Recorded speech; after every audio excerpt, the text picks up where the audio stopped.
खबरों का lunch box. नमस्कार, मैं हूं आपके साथ अभिषेक गुप्ता और आप सुन रहे हैं रेडियो मनी 9 का खबरों का लंच बॉक्स। कितना बढ़ गया देश का विदेशी मुद्रा भंडार, कितनी घट गई किफायती मकानों की हिस्सेदारी, गोल्ड एक्सचेंज ट्रेडेड फंड में कितना आया निवेश, बताएंगे आपको आज के बुलेटिन में। इसके अलावा बिजनेस और फाइनेंस से जुड़ी कई और खबरें हैं हमारे लंच बॉक्स में, तो चलिए शुरू करते हैं। देश का विदेशी मुद्रा भंडार 14 जुलाई को समाप्त सप्ताह में 12.74 अरब डॉलर बढ़कर हो गया 609.02 अरब डॉलर। भारतीय रिजर्व बैंक ने 21 जुलाई को इसकी जानकारी दी। इससे पिछले हफ्ते देश का कुल विदेशी मुद्रा भंडार 1.23 अरब डॉलर की बढ़ोतरी के साथ 596.28 अरब डॉलर रहा था।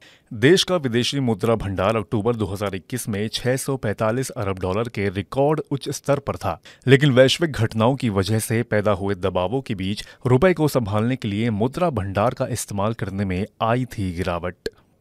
देश का विदेशी मुद्रा भंडार बढ़ा है तो उधर किफायती मकानों की हिस्सेदारी में कमी आई है। इस साल की पहली छमाही में कुल मकानों की बिक्री में किफायती मकानों की बिक्री घटकर रह गई है 20%। इससे पहले थी यह 31%। जमीन के साथ साथ उच्च लागत और बड़े आकार के घरों की मांग बढ़ना बताई जा रही है इसकी कमी की वजह। Real estate research firm Anarock समूह के मुताबिक वर्ष 2023 की पहली छमाही के दौरान देश के 7 प्रमुख शहरों में 2,29,000 मकान बिके। इसमें करीब 20% हिस्सेदारी के साथ किफायती मकानों की संख्या 46,650 रही।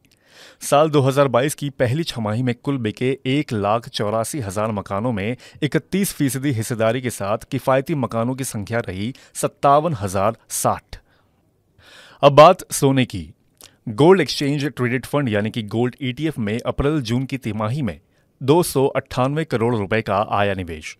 इससे पिछली लगातार 3 तिमाहियों के दौरान गोल्ड ETF से लगातार हुई थी निकासी। एक साल पहले की समान अवधि से तुलना में गोल्ड ETF में निवेश घटा 80%। चालू वित्त वर्ष की अप्रैल जून तिमाही में गोल्ड ETF में 298 करोड़ रुपए का हुआ निवेश। इससे पहले मार्च तिमाही में गोल्ड ETF से 1243 करोड़ रुपए, दिसंबर तिमाही में 320 करोड़ रुपए और सितंबर तिमाही में 165 करोड़ रुपए की निकासी देखने को मिली। लंच बॉक्स का अगला टिफिन खोले तो निकल कर आती है बिजली से जुड़ी खबर।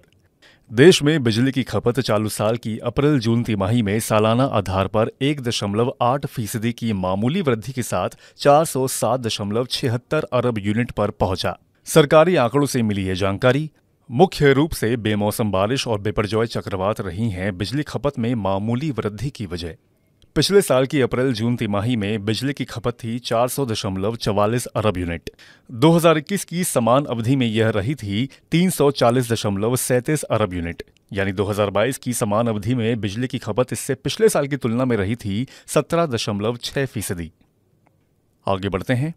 अमेरिका, यूरोपीय संघ और चीन जैसे प्रमुख बाजारों में जून 2023 के दौरान भारत के इंजीनियरिंग निर्यात के घटने का जारी रहा सिलसिला। भारतीय इंजीनियरिंग निर्यात संवर्धन परिषद यानी कि EEPC ने कहा कि इस दौरान पश्चिमी एशिया और उत्तरी अफ्रीका, उत्तर पूर्व एशिया और CIC देशों को निर्यात में हुई सकारात्मक वृद्धि।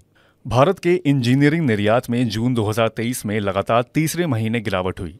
इस दौरान ये सालाना आधार पर 11% घटकर 8.53 अरब डॉलर रह गया।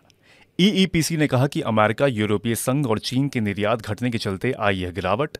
हालांकि इस दौरान रूस को इंजीनियरिंग निर्यात लगभग 3 गुना होकर 11.69 करोड़ डॉलर पहुंचा।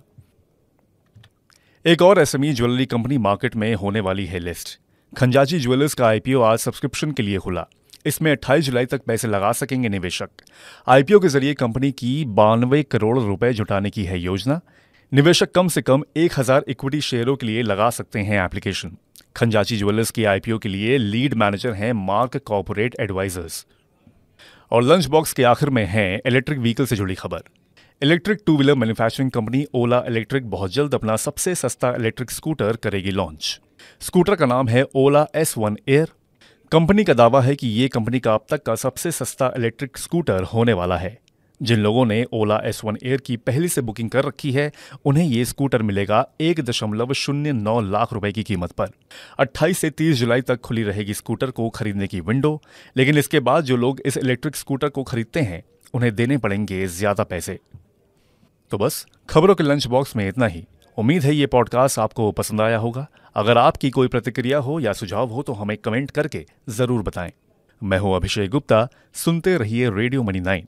जल्द मिलते हैं। खबरों का लंच बॉक्स।